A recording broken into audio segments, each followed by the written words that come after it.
Howdy guys, welcome back to another one. In today's video, well, recently we had someone ask if you guys didn't know, most of these videos are just viewer requests or just stuff that we think is cool. But one of you guys requested some really easy to throw together number 4 buck assemblies.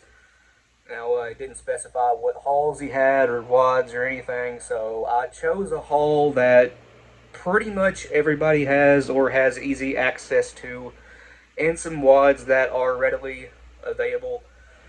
For the haul, I chose a Federal Top Gun.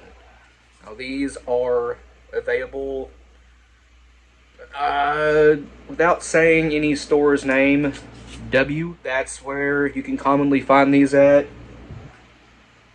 Here's another Top Gun. These have the plastic base wads. Yeah, both of these are plastic base wads. Not that you can see that too well, but they are. The fiber base wad versions will also work here. Commonly available dust. By the way, we are using this one today. AA Super Handicap. Today's number of the day is 21.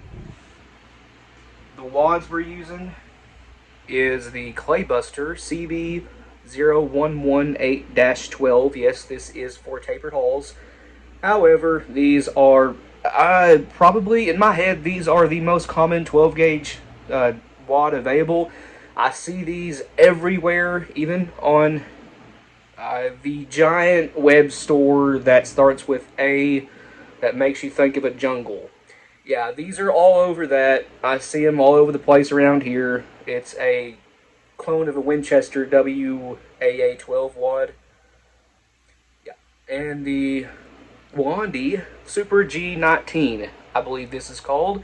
And I believe it is called the Special Short Competition from BPI. It isn't the short shell wad. The short shell wad is a similar wad, but green, a lower crush section, and a slightly taller shot cup. Not much taller, but slightly. This is mainly intended for, as the name implies, competition, skeet, things like that. You can obviously also use it for hunting or defensive shells like we're doing here. But I do want to note, this shot cup only holds 1 ounce of lead. So, not very much at all. But that's okay. This is a defensive type assembly. Some of the pellets are going to be sitting above the wad. However, with this one, they are all going to be inside the wad. Now, we will have to pinch out the bottom of the wad, the gas seal of it, because again, this is meant for tapered hauls. I could have used a tapered haul here, but I want to keep it simple, just going with a straight wall. There's not much to fool around with other than the bottom of the wad needing flared out. I also chose a Top Gun because these are probably the best crimping once fired hauls you can get, besides the original compression form AA's. Those crimp better than any haul ever. These are a close second. They hold crimp memory very, very well. They tend to crimp pretty well even on poorly set up presses. There's no setup involved with a Lelo at all, but it's all by feel. And even if you have stack height a little bit off, whether it be too tall or too short, generally the crimp will come out okay otherwise. But I already have 2 thrown together here. And this is what the crimp looks like. No BN2, no crimp finisher done to those. That is just on the press using a rebacitor. That's it. So, without, further delay, let's get into it. The only thing I haven't mentioned is we are using my home cast number 4 buck. It's 24 cal, tumble to polish, non-powder coated, nothing fancy there. And for an overshot card, a 12 gauge Maxi Nitro card, tear it in half, and that will be your overshot card. Now let's get into it. Alright, just getting the poles primed here. Again, going with a Shadat GX2000. Alright, those are primed. Now we need the dust, of which I will not show because of the platform we're on. However, The number of the day is once again 21. Okay, we have dust in that hole. You guys know what I mean by dust. Pliers, needle nose pliers. You can also, well, use many different things to do this, but the Clay Buster CB0118-12, which I misspoke on earlier, it is a clone of the Winchester WT12, not the WAA12. But all I did there was pinched out the bottom of the wad, the gas seal, into sort of a skirt shape, and that will properly seal the powder up in the straight wall shells. It's just that easy. We are ready to go for that one.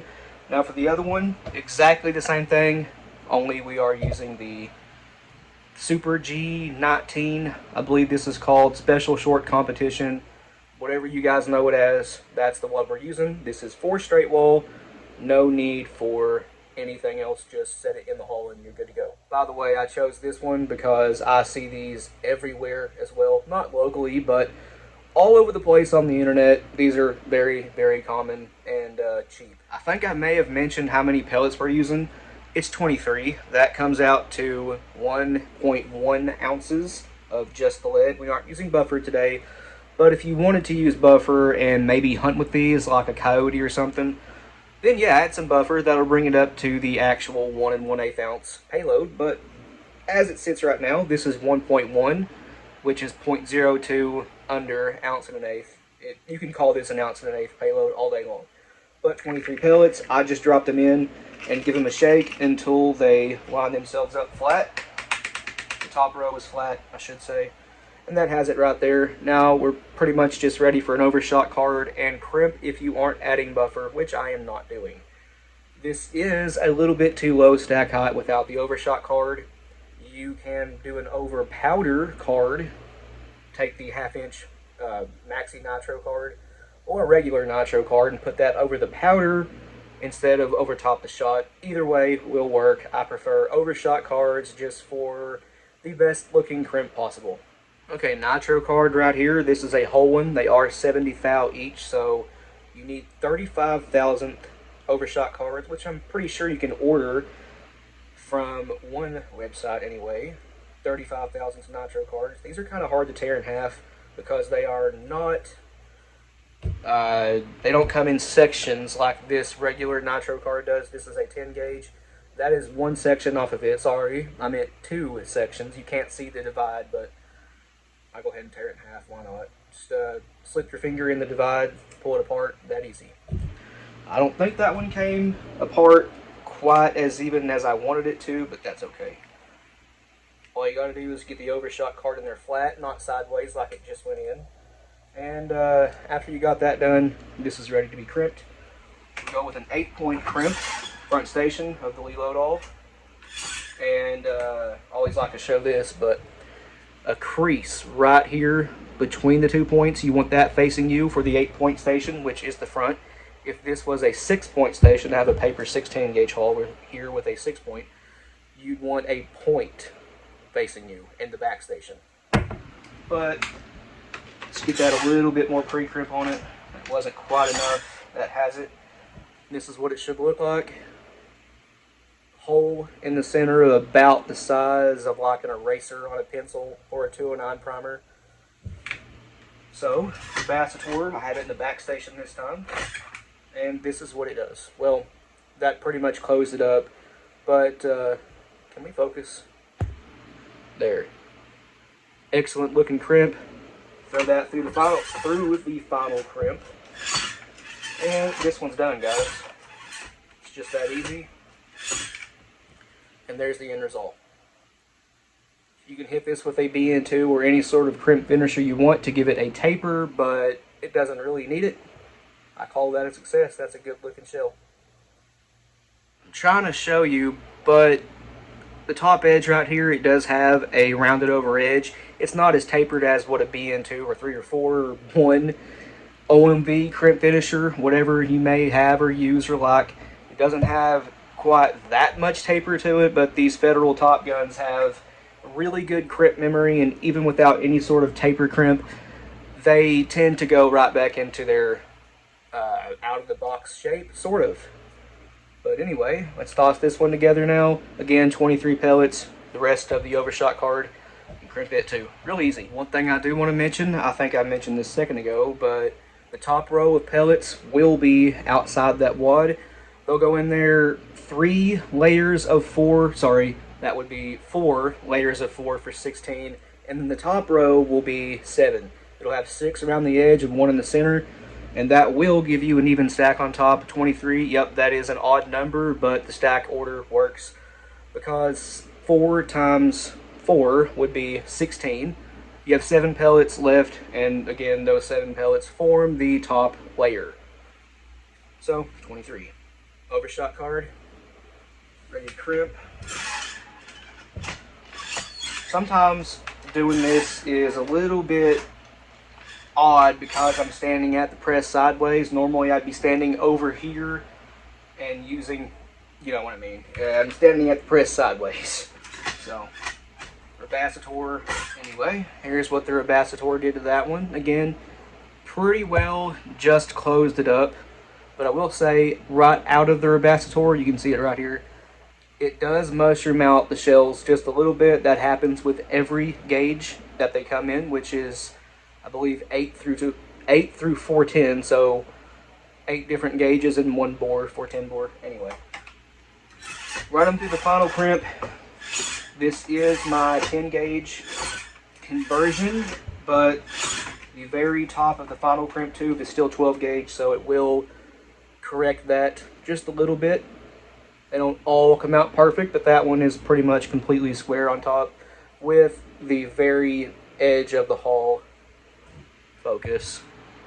With the very edge of the hull slightly rounded over. So anyway, all 4 of these look really good. Crimps came out 95% perfect. Hit that with the BN2 if you want. That'll make them 100% perfect. There is a small pinhole in every single one, but to be fair, these had pinholes out of the box factory, which is fine. That had, what size shot was even in these? 7.5 shot. Hole is way too small for a 7.5 pellet to ever come out of. Even a number 9 pellet wouldn't fall out of that. Those are fine. So there is how I put together some number 4 buck 12 gauge 2 3/4 inch using very available, very cheap components. I hope you enjoyed it. This was a pretty fun one to make. Number 4 buck. That's what I recommend for home defense to most people. I myself like lead BB. It's a bit smaller of a size. 18 caliber versus 24 caliber. It has way less of a chance of over penetrating if you have to use it. Number 4 buck will still over penetrate. It'll go right through multiple layers of drywall and even through a fleshy medium. Let's call it that. It will straight go through that if they are, not they, but it is small enough. Lead BB, much greater reduced risk of overpenetration. I like lead BB better for that application. Anyways, guys, that's going to end this one here. Please like and subscribe. We always appreciate that. If you have any questions or comments, leave it down in the comment section below, and we'll get back to you. And if you want to, go check out our Patreon. A link to that will be in the description below, along with the link to our Instagram, Rumble, and merch store. But other than that, you guys take it easy, and we'll see you in the next one.